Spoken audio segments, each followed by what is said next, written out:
noite, família Semeador. Tudo bem com vocês? Muito calor humano, né? Sejam bem-vindos à nossa casa. Aqueles que vêm pela primeira vez, sintam-se abraçados e acolhidos. Que Jesus nos envolva na sua paz e no seu amor e que a sua presença permaneça em nossos corações. Daremos início à nossa reunião desse dia 11 de setembro de 2023, agradecidos por mais uma oportunidade e pela assistência espiritual que se faz presente. Nós saudamos também os nossos irmãos que estão conectados através do canal do YouTube. Sejam bem-vindos à nossa casa, que Jesus os abençoe hoje e sempre. Para darmos início à nossa reunião, nós convidamos a Sandra Carolino para fazer a leitura e a prece inicial.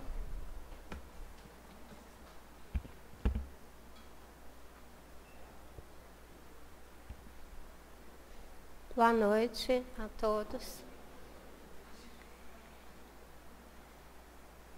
Deixe que o tempo passe, que a luz se faça. É tempo de Deus. É o tempo imensurável que Ele nos permite, que Ele nos dá, para que acertemos o passo. Busquemos novos horizontes para que possamos nos conhecer melhor. Ele nos permite um tempo sem fim. Ele nos permite pés descalços, sem armadilhas, sem dores. Ele nos permite um caminhar sobre as flores, com a brisa suave do amor a nos refrescar o pensamento, nos fazer recordar as nossas mais lindas lembranças, do quanto já fomos agraciados pelas suas mãos, com oportunidades tão diversas, tão maravilhosas. Poucas vezes aproveitamos dessas oportunidades, devolvendo amor, sendo amor. Muitas vezes engavetamos o amor e abrimos a porta da triste vaidade, do horroroso orgulho, do malfeitor egoísmo. E não os reconhecemos como os vilões. Passamos despercebidos por eles e esquecemos do amor. Irmãos queridos, trabalhadores na seara do Pai, façam valer encontrar a chave dessa gaveta onde guardaram todo esse amor. Abram e deixe que espalhe, e deixe que lhes cubra, e permita que aconchegue em vossos braços tantos quantos precisarem deles. O amor não se define, o amor se sente, entrega.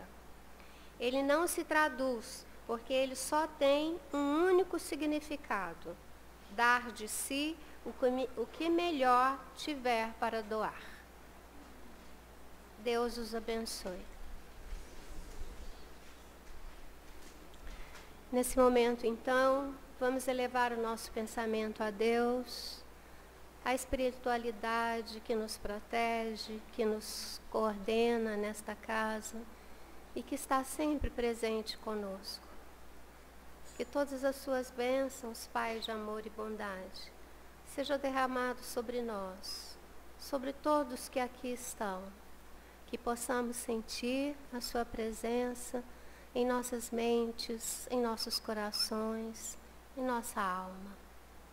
Esteja sempre conosco, nos guiando no caminho melhor a ser traçado por nossos passos, mas também pela intuição que os bons espíritos nos doam e nos colocam sempre na nossa consciência, no nosso pensamento. Abençoa-nos hoje e sempre, esteja conosco. Abençoe a nossa irmã que irá fazer a palestra esta noite, que ela tenha o dom de chegar aos nossos corações com as suas palavras e no nosso entendimento. Esteja sempre conosco, abençoe-nos sempre, que assim seja.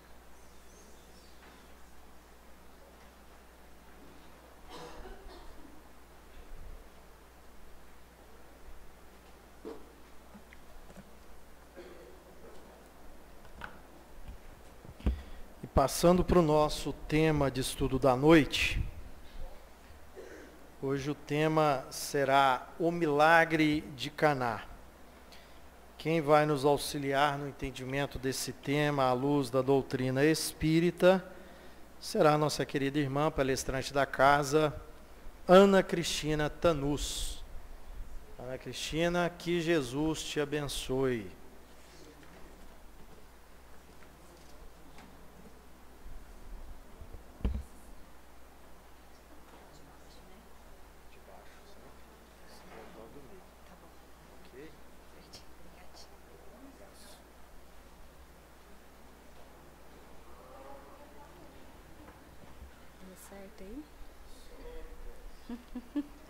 Boa noite, meus irmãos. Que o Mestre Jesus nos conceda sua paz, que a espiritualidade benfeitora possa nesse instante nos iluminar, descer sobre cada um de nós as bênçãos da esperança, do amor, da paz.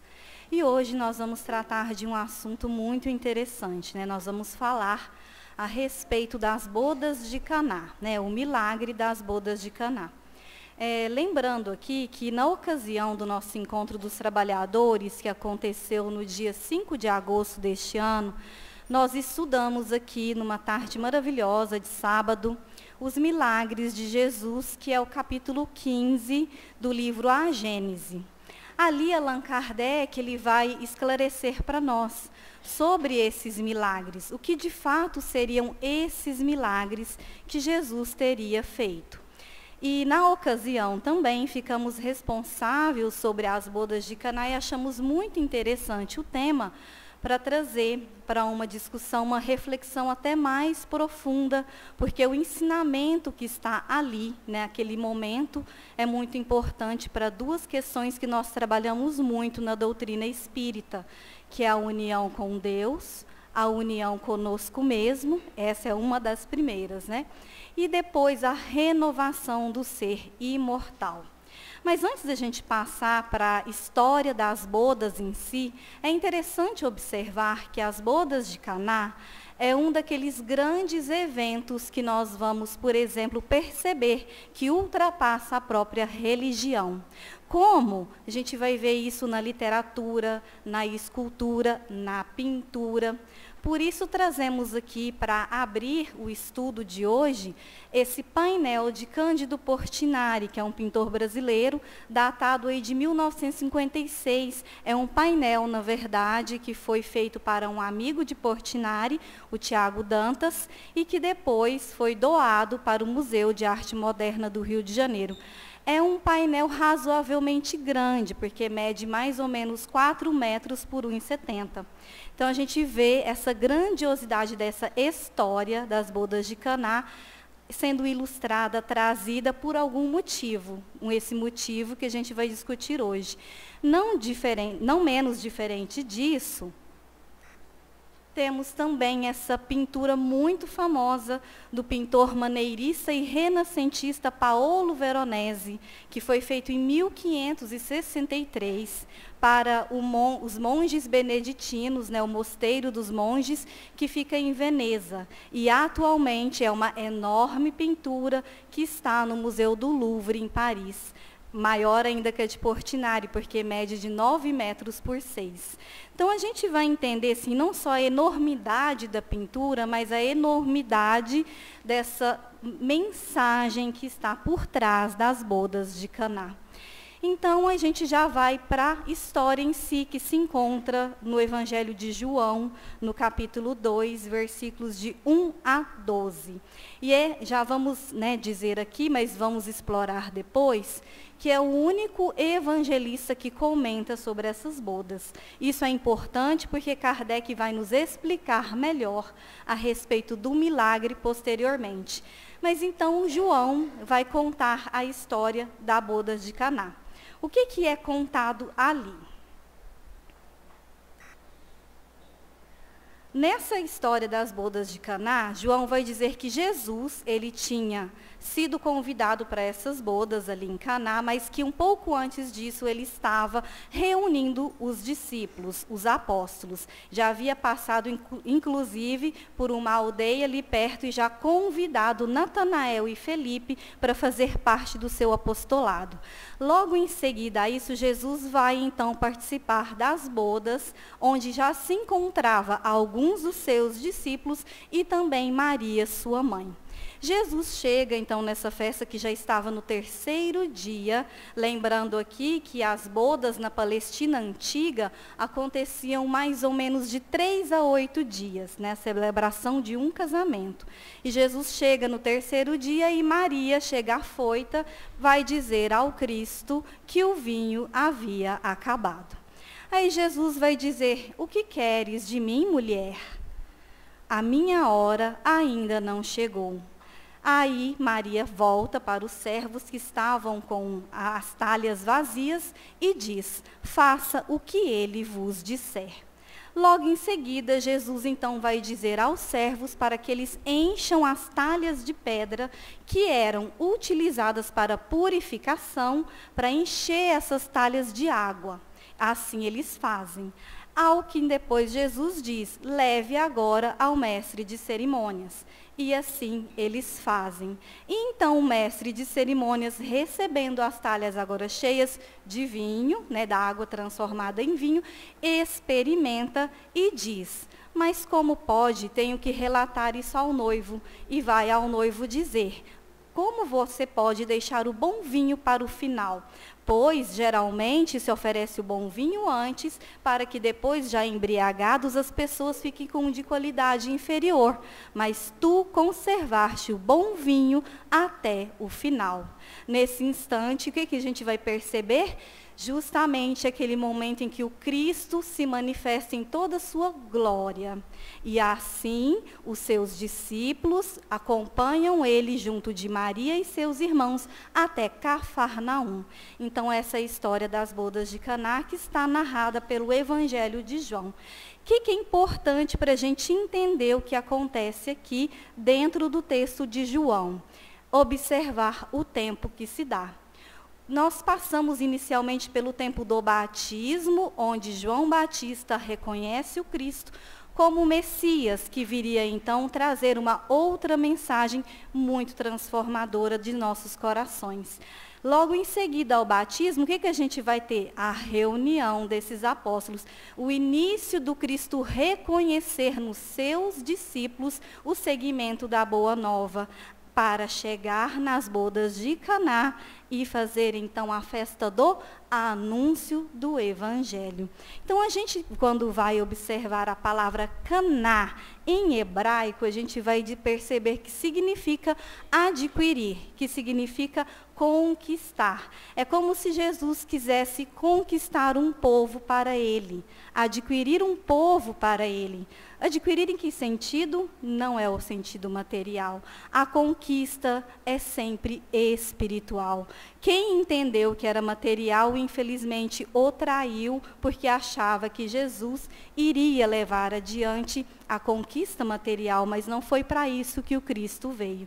Ele veio para nos mostrar os nossos valores espirituais, para que a gente também desse o nosso segmento, para que também nós criássemos a nossa rota de iluminação espiritual.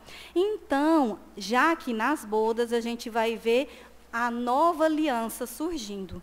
As bodas de Caná, então, é essa semana inaugural. Em que sentido? É a alegria desse anúncio do Evangelho. É uma festa, é uma celebração das bodas, que significa, então, a celebração de uma mensagem muito transformadora.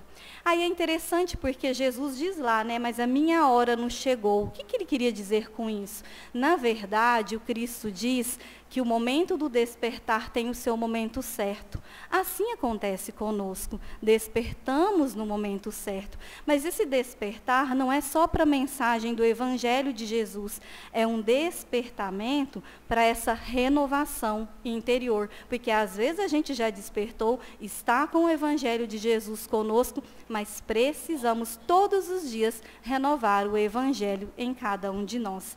Aí a gente vai para Kardec, né, que vai nos dizer sobre esse milagre. Está lá no item 47 do livro A Gênese. Ele diz assim: João Evangelista é o único a relatar. Outros considerariam se esse fato extraordinário tivesse ocorrido dessa maneira. O que é que Kardec está explorando? Será que é mais importante o fato em si de transformar água em vinho ou a conquista que o Cristo precisa realizar dos corações dos homens? E aí o Kardec vai dizer, um fato como esse não passaria apenas por João. Então, Kardec vai dizer, está muito mais para uma leitura de que as bodas de Caná seriam uma mensagem cifrada, uma mensagem que fala do anúncio do Evangelho, do que necessariamente uma transformação material. Mas Kardec ainda diz para nós lá no texto, que Jesus, como um espírito puro da mais elevada ordem, teria conhecimentos que nós ainda não temos. E talvez por uma ação fluídica, alterasse a propriedade da água no sentido do gosto e não da cor. Mas, novamente, é Kardec nos dizendo que isso, perto daquilo que o Cristo nos representa através da sua palavra, é muito pouco. Então, ele fala, é como se fosse as parábolas, como se fossem as mensagens que alcançam os nossos corações, que ficará conosco para todo o sempre. Então, as bodas de Caná, segundo Kardec, já nos traz ali, seria uma grande reflexão que nós temos de fazer sobre a divulgação do Evangelho de Jesus. Divulgação não é exterior, é em nós, a partir da prática das nossas ações, dos nossos pensamentos. Aí a gente vai perguntar, mas será que então esse milagre que o Kardec está considerando é num outro sentido? Mas será que essa reunião desses apóstolos com Cristo não acontecera num clima festivo de bodas para anunciar o Evangelho? Aí a gente foi encontrar em pesquisas da área da arqueologia. O que a gente encontrou? Que há alguns estudos, ainda são evidências, não há nada comprovado, mas um estudo de 15 anos desse professor, né, Tom McCullough, da Flórida, né, do Centro de Estudos da Flórida, que ele vem pesquisando há 15 anos no sítio arqueológico de Quirbe Caná, que fica a mais ou menos 9 quilômetros de Nazaré. O que ele encontra ali? Uma caverna, né? Uma caverna onde ele vai encontrar artefatos, talhas de pedras semelhantes à época e, inclusive, o que mais atesta ser algo relacionado ao Cristo. As inscrições que se encontram dentro da caverna falando do Senhor Jesus, de uma festa, de uma bodas e do anúncio do Evangelho. Mas tudo isso ainda em fase de estudo, em fase de perceber para se comprovar posteriormente. E por que isso, então, é importante para nós? Mostra que nessa reunião que o Cristo faz com seus apóstolos, justamente para trazer não só a alegria, o júbilo do Evangelho, mas também a responsabilidade, a grave responsabilidade que todos nós, que somos cristãos, temos de assumir perante o Cristo. E aí a gente já começa a perceber então, né? Deixa eu ver. O que seria, então, as bodas, esse momento, que é essa festa do anúncio? As bodas, ela vai trazer só a mensagem do Evangelho, que são as coisas boas. É seguir esse bom caminho, o caminho que Jesus traça para cada um de nós. Ele seguiu, ele viveu essa mensagem nas mais sublime expressão de amor e aguarda que cada um faça o seu trajeto individual. Mas esse trajeto não é só nosso individualmente. Vamos ter contato com o nosso próximo e com esse próximo vamos crescer todos juntos. E aí a gente entende esse casamento que a gente faz com Deus, esse casamento que a gente faz conosco mesmo, ouvindo Deus em nós, e esse casamento com o nosso próximo, esse irmão nosso que está diante de nós. Aí a gente pergunta, né, será que a gente está sendo leal a esse evangelho que já está conosco? Será que a gente consegue perceber como o evangelho nos chega hoje, mesmo já folheando, lendo a palavra divina, lendo o que Jesus nos traz de lições para a gente lidar com as dificuldades do dia a dia? Qual é a maior responsabilidade que eu tenho, assumindo o evangelho na minha vida com Jesus? São várias respostas íntimas que cada um de nós aqui vai ter, mas uma delas é geral. Qual? Aquela que vai mostrar para nós que estamos todos unidos por um elo sagrado. E que elo sagrado seria esse? O da renovação do ser espiritual. E o que esse símbolo, né, que Jesus vai trazer para nós? Como que Jesus, então, vai simbolizar na maior parte das histórias sobre as bodas, sobre esse evangelho que ele nos traz como mensagem de transformação? A princípio, a gente sempre sabe, né, que Jesus, quando ele ensinava, ele buscava a vivência comum das pessoas. Quando não era na questão da agricultura, às vezes no clima festivo das bodas. Nós vamos ter aí a parábola da festa de núpcias, que é um texto alegórico, em que Jesus vai fazer a referência do convite que é feito a nós para participarmos desse reino dos céus, que foi, inclusive, uma palestra recente na nossa casa, ministrada pela nossa irmã Fabiana. E ali ela já sinalizava esse casamento, essas bodas que nós assumimos com o Pai, com o nosso Criador. Nessa parábola da festa, é interessante observar que Kardec vai trazer isso lá no capítulo 18 do Evangelho, naquela parte que ele fala, muitos os chamados e poucos os escolhidos. Por quê? Porque o convite está sendo feito constantemente, mas muitas vezes nós estamos deixando de lado essa essência, essa busca interior para valorizar o que é imediato, a matéria. Não que não seja importante a gente viver, mas a gente deixa de valorizar a essência para ficar apenas no ter. Outra história também que nós vamos ter, que está no Evangelho de Marcos, no capítulo 2, versículo 18, é a parte em que Jesus fala com os fariseus sobre o jejum.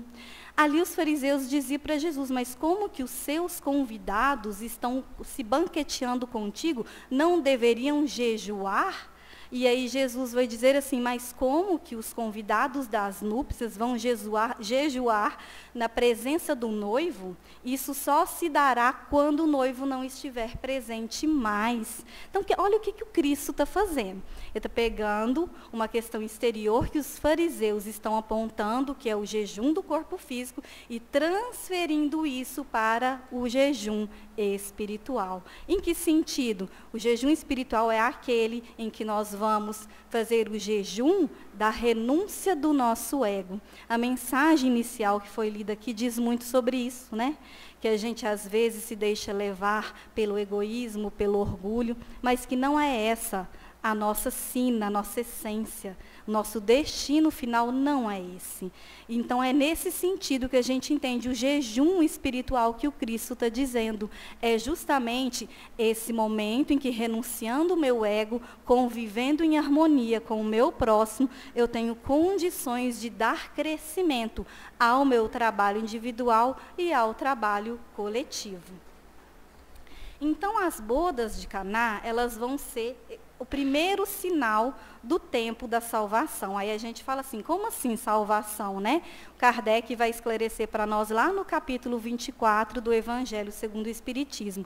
Ele diz assim, salvação é quando a gente suporta corajosamente todas as tribulações. É quando nós vamos, as nossas várias existências na matéria, nós vamos rever, pensar, refletir sobre as nossas inferioridades e dar vazão às nossas qualidades morais. morais que já estão conosco e que precisam crescer cada vez mais. Então, Kardec já está trazendo isso para nós, e aí a gente já começa a entender que as bodas de Caná é essa aliança, essa nova aliança, porque aqui a gente não tem mais aquela aliança mesclada. Moisés tinha as leis civis e as leis divinas. Nós temos aqui a lei divina por excelência através do Mestre Jesus. Aqui a gente tem a visão de um Deus que não é o Senhor dos exércitos, é o Deus Pai, todo amor, todo misericórdia, e que nos guia por todas as nossas existências com muita paciência, com muito amor e com muita sabedoria. E aí a gente tem no Espiritismo uma terceira aliança, que está lá nos primeiros capítulos do Evangelho, quando Kardec diz que o Espiritismo será a aliança entre ciência e religião, vai aproximar dois campos aparentemente opostos, porque a fé é raciocinada, porque nesse momento essas duas alavancas da inteligência se unem para traduzir o amor de Deus Pai por cada um de nós. E o que o Espiritismo vai realizar, sendo então o Cristo retornado de novo entre nós, o Espiritismo será a elevação da humanidade, a união de fato, morada de espíritos mais elevados, porque renovaremos o nosso ser espiritual. Agora vamos analisar rapidamente 3 momentos da boda de Caná para a gente entender o que é essa transformação, o que é essa mensagem transformadora que o Cristo está trazendo para nós. A começar pela colocação entre Jesus e Maria, quando ele fala lá com ela, né, que a hora dele não tinha chegado, e na verdade o que a gente tem ali? A recepção de Maria. Como ela recebe isso? Falamos do despertar, não é mesmo? Esse despertar espiritual de que todos somos convidados. Como é que a gente recebe quando Cristo volta para nós e diz: o que você tem feito? O que você tem feito com o que você já tem nas suas mãos? Maria recebe de forma perseverante, com sabedoria e com bastante humildade. Será que a gente está fazendo assim? Será que a gente está recebendo o Evangelho do Cristo nessa mesma dimensão? Outro momento que a gente tem que considerar é nas talhas da purificação. As talhas da purificação, elas eram utilizadas de maneira material. A gente tinha ali a água que era utilizada, se pegava ali a água, jogava nos pés para limpar, para a pessoa adentrar a casa. Aqui Jesus transforma esse ponto de vista. As talhas agora não são mais para limpeza exterior. A limpeza agora é interior. Em que sentido? A água transformada em vinho. Água, símbolo da matéria, se a gente for ver lá no Gênesis, e as águas se movimentaram sobre a terra, e depois o vinho, que vai ter o símbolo do sagrado e do espiritual. É Jesus transformando a nossa vontade de sair da visão imediatista e assumir a visão plena da vida futura. É a renovação em curso. E, nesse sentido, o vinho, ele representa essa transformação interior, essa mudança. Porque quando a gente fala assim que as talhas estão cheias de vinho, elas estão cheias do quê? Do Evangelho de Jesus. E o que a gente tem que fazer, então, quando a gente está com esse Evangelho em nós, conosco? Aí tem uma mensagem muito bonita de um espírito amigo, que está no item 15 do capítulo 18 do Evangelho, que ele diz assim: arroteie o solo ingrato, remexa esse solo cravado de dores. Arroteie o solo ingrato com a ajuda do arrependimento e da esperança, que a gente tem que se arrepender dos nossos erros, mas ser esperança que a gente pode melhorar. E mais ainda, regue com a caridade. Porque Deus, o Pai de amor, vos dará todas as recompensas, os frutos doces da árvore da vida. Essa mensagem belíssima que está lá, falando sobre o que devemos fazer, é um espírito amigo que na codificação vem nos mostrar esse belíssimo caminho. Então vejam, meus irmãos, até a gente chegar no mestre de cerimônias, lá, experimenta o vinho e diz para o Cristo, diz para o noivo como que ele guardou por tanto tempo aquele vinho. Somos esse mestre de cerimônias que experimenta a palavra de Jesus e o que fazemos dela? E o que fazemos quando experimentamos entrar em contato com o Evangelho do Cristo? Estamos levando adiante, banqueteando com outras pessoas esse vinho de Jesus? Então, meus irmãos, a gente tem que começar a pensar nessas bodas de Caná como um processo muito bonito de purificação do nosso interior, de purificação espiritual. É um convite e é o marco inicial disso tudo. Jesus anuncia em festa, em clima de bodas, é um casamento, venha comigo. O Espírito da Verdade tem também uma mensagem que se chama Os Obreiros do Senhor, e eu não anotei aqui o capítulo, mas depois vocês procurem lá, Os Obreiros do Senhor, que é muito bonito o que ele diz, justamente sobre se cultivar o Evangelho nos nossos corações. Ele diz assim: felizes serão os que tiverem trabalhado com desinteresse e movidos apenas pela caridade. Mas o mais interessante é o que ele coloca depois, para a gente trabalhar unidos, trabalhar juntos, unindo os nossos esforços. Por isso falamos inicialmente que as bodas de Caná seria justamente esse momento de união. Estamos na vinha do Cristo. O Cristo, ele vai nos integrar na vinha do Criador. Aí a gente pensa assim, mas como que a gente está fazendo isso hoje? Como é que a gente está vendo a sociedade hoje? É uma sociedade mais justa, será? Aí a gente lembra, estamos ensinando aos nossos filhos o respeito, a diversidade e a pluralidade que aí se apresenta? Estamos ensinando aos nossos filhos a simples gentileza em qualquer circunstância? Estamos ensinando os nossos filhos a caminhar através do perdão, através dos atos de bondade que são tão pequenos, um simples bom dia, um simples olhar, um simples abraço. Então, são esses movimentos que nós vamos perceber a mudança acontecer, essa renovação que nós vamos iniciando e passando adiante. Então, as bodas de Caná é o momento em que Jesus edifica o Evangelho. É naquele momento em que ele vai mostrar que o milagre não é material. É o milagre da verdadeira mudança. Mudança que só o Evangelho pode nos proporcionar. E quando a gente fala o Evangelho, a gente não está dizendo que são as religiões, mas o amor. O amor que é essa centelha sagrada que o próprio Pai se dedicou a deixar em cada um de nós quando na nossa criação. O Evangelho nos muda, meus irmãos, e como ele nos muda? Porque se isso não estiver acontecendo, temos de fazer aí uma importante reflexão. Jesus, ele é o vinho novo, esse vinho novo que foi para a talha ali com o mestre de cerimônias, porque o objetivo do Cristo é que essa mensagem ficasse eternamente conosco. E como ela está em nós? Porque quando a gente diz que é cristão, a gente quer revelar o Cristo em nós. Será que a gente está fazendo isso? Será que a gente está revelando Jesus nas nossas ações? Então, são tantas questões que as bodas de Caná vão sugerir, vão suscitar para a nossa transformação moral. E é Kardec que vai dizer que só se reconhece o verdadeiro espírita pela sua transformação moral e pelos esforços que faz para domar as suas más inclinações. Essa mensagem do Kardec é muito importante, porque ele não está dizendo que a gente vai ser perfeito agora. Ele está dizendo que esse esforço, essa boa vontade de olhar para nós e de nos transformarmos. E claro, o outro também tem que estar fazendo esse movimento, e a gente vai percebendo esse conjunto que um dia nos levará à terra regenerada. Porque quando Cristo disse lá, bem-aventurados os mansos e os pacíficos, porque eles herdarão a terra, é verdade. Nós estamos caminhando para esses passos de mansidão, mas para isso é importante, como diz a mensagem inicial aqui lida, combatermos o orgulho, combatermos o egoísmo, buscarmos o quanto antes esses exercícios diários, esses exercícios cotidianos.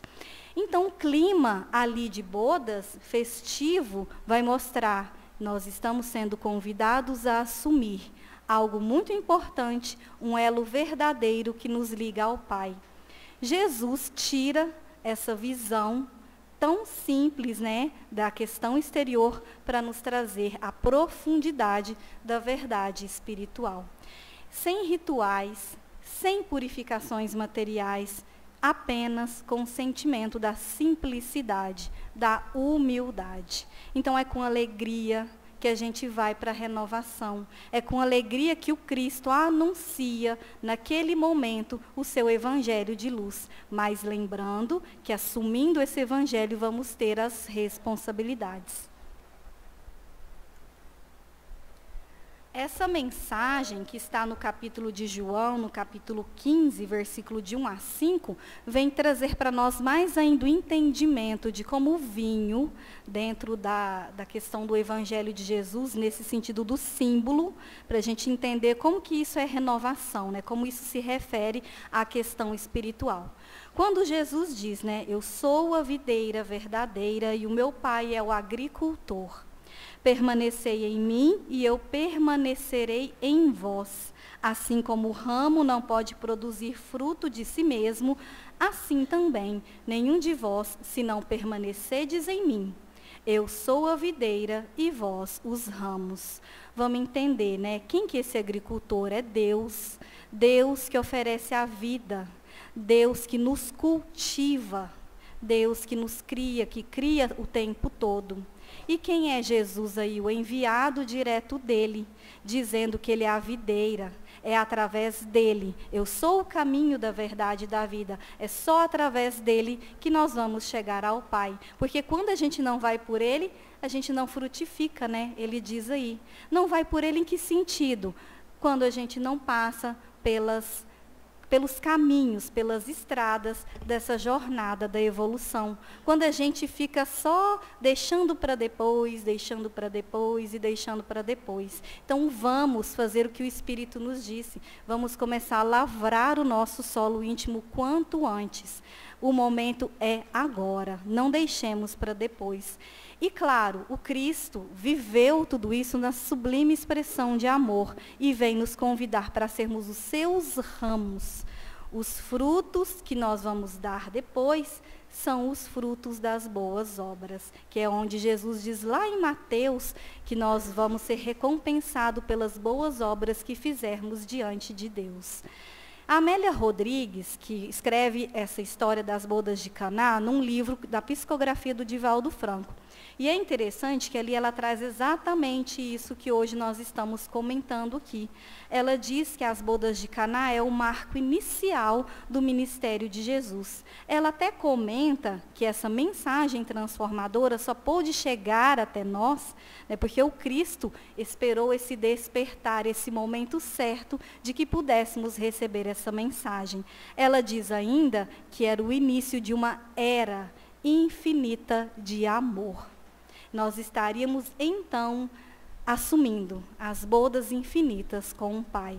E é assim mesmo, quando a gente vai para o Evangelho. Quando a gente, num dia qualquer, vamos pegar esse livro, essas mensagens, e vamos abrir, vamos ler, vamos deixar o nosso coração mais tranquilo diante das dificuldades pelas quais nós passamos no dia a dia. A Amélia Rodrigues ainda diz que o reino dos céus começa na gente primeiro. Jesus já disse isso, né? O reino de Deus está dentro de vós, para depois nós estarmos gozando dessa felicidade suprema. Então, temos também uma outra situação muito interessante, que está ali no Prolegômenos do Livro dos Espíritos. Kardec coloca esse texto, e lá ele comenta sobre a sua missão. Ele coloca também uma mensagem dos espíritos da codificação. São João Evangelista, Santo Agostinho, Espírito da Verdade, todos eles assinaram essa mensagem. E num determinado momento eles dizem a Kardec: porás no cabeçalho do livro o ramo de parreira que te desenhamos, porque ele é o emblema do trabalho do Criador. Olha só que interessante, estamos falando da vinha do Senhor. Estamos falando da vinha que Jesus nos integra através dessa mensagem que está nas bodas de Caná. E é interessante aqui que os espíritos vão dizer a Kardec que o homem só quintessencia o espírito através do trabalho na matéria, que é só assim que ele vai adquirir conhecimentos profundos para chegar à sua perfeição espiritual.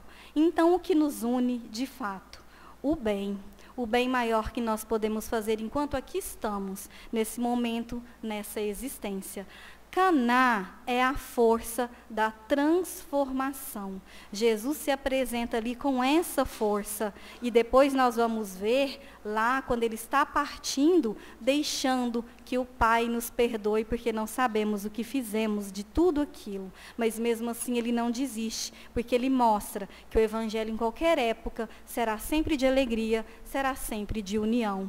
Então vemos como essas bodas de Caná ultrapassam qualquer sentido ligado a apenas uma questão das nossas vidas. As bodas de Caná vêm trazer também a vibração da esperança, que o Evangelho vem nos nutrir todos os dias. E essa renovação do ser imortal, essa construção que todos nós que estamos aqui agora, encarnados e desencarnados, temos de fazer em qualquer momento das nossas vidas.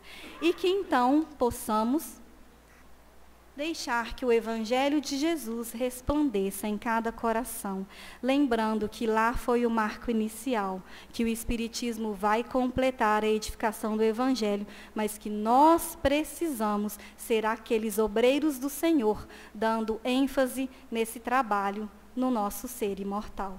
Que Jesus nos abençoe.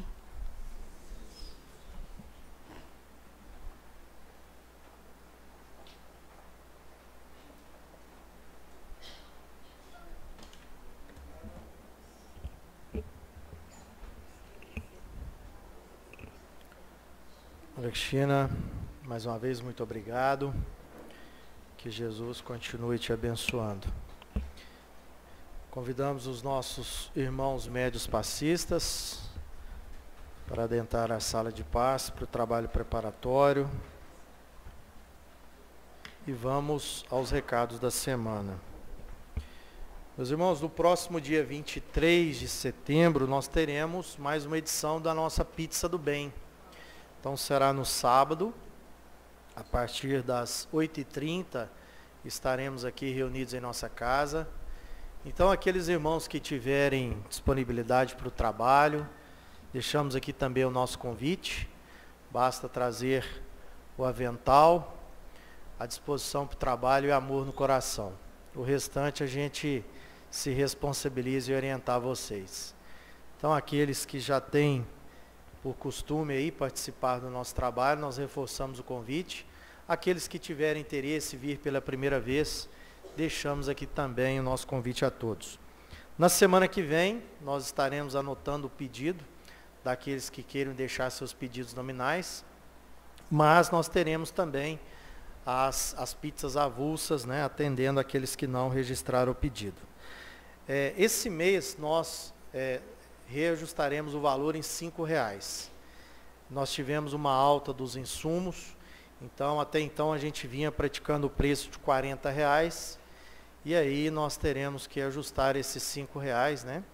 Justamente para a gente compensar as altas que nós tivemos. Então, mussarela subiu, massa, né? Todos os insumos, né? Os frios. Então nós teremos que compensar aí parte desses reajustes que nós tivemos. E nós tivemos também a preocupação, né, Fabiana, de olhar no mercado outras casas que também têm a prática aí da pizza, né, como fonte de alavancagem de fundos, né, vem praticando também os R$45 como a gente vai praticar. Então nós deixamos o convite, na semana que vem a gente anota os pedidos. Outro recado, o Juliano estará na saída da sala do passe. Aqueles que tiverem condições de contribuir com o pagamento do vigia, né, nós também estaremos aí arrecadando esse valor para a gente quitar o pagamento aí desse mês de setembro. Nosso último recado é reforçando o Setembro Amarelo, a nossa casa com um compromisso aí, né, de trabalhar a questão do suicídio ao longo desse mês de setembro. Nós temos o trabalho do atendimento fraterno às terças-feiras. Então, à disposição daqueles que tiverem necessidade desse atendimento, né, sejam vocês ou até mesmo algum conhecido, algum ente querido, basta vir na terça-feira, amanhã, a partir das 17h30. Não tem necessidade de agendamento prévio. E aí a equipe, né, do atendimento fraterno estará aqui à disposição para atender aqueles que necessitarem. Então, meus irmãos, esses são os nossos recados da semana. Agradecidos aqui por mais essa oportunidade, nós pedimos a permissão da direção espiritual para encerrarmos a reunião da noite de hoje, desejando a todos uma excelente semana, um excelente retorno aos seus lares, que Jesus os abençoe. Lembrando que a fila do passe obedecem às cadeiras da frente, aqueles irmãos que tiverem prioridades reconhecidas por lei, podem se dirigir diretamente à sala do passe. Então fiquem todos com Deus, eu convido a Fabiana para a nossa prece final e a nossa fluidificação das águas. Que Jesus os abençoe.